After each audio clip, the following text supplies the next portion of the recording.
From Keene in the Shire, the Liberty Media capital of the world, this is Daryl W. Perry, host of FPP Radio News for Thursday, November 23rd, 2017. Silver is trading at $17.09 per ounce. Gold is valued at $1,290 per ounce. Bitcoin is trading at 2.7 cents, and the average price of Bitcoin is $8,236.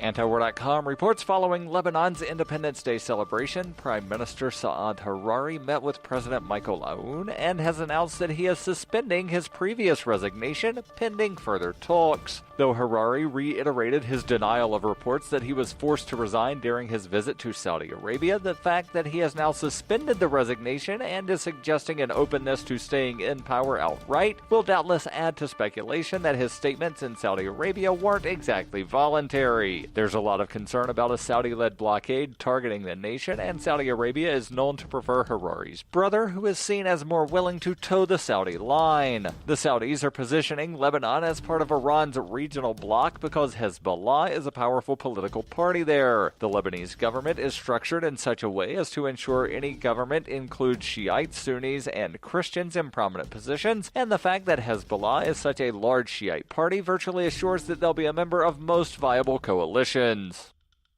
For over 40 years, Roberts & Roberts Brokerage has been a trusted source for buying and selling precious metals like gold and silver. And as a Bitcoin-preferred business, Roberts & Roberts Brokerage has removed the minimum purchase amount for all orders paid in the digital currency. Call Roberts & Roberts Brokerage today for knowledgeable advice on buying and selling precious metals and a forward-thinking approach to new technologies. 800-874-9760 or visit online at rrbi.co.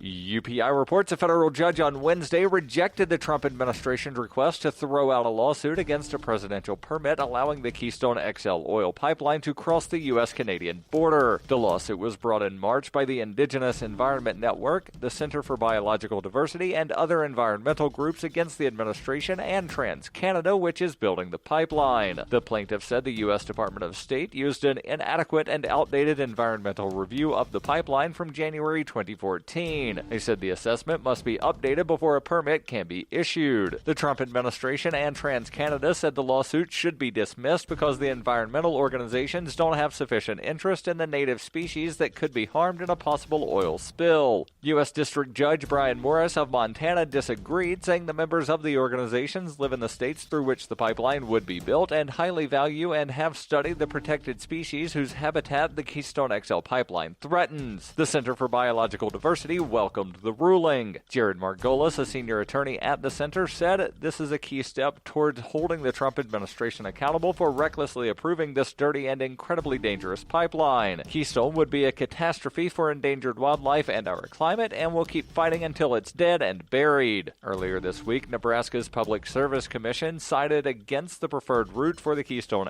XL through the state and instead voted for an alternative route that allayed ecological concerns. The Center for Biological Diversity said the Nebraska decision makes it all more important for a new environmental review to be conducted on the pipeline.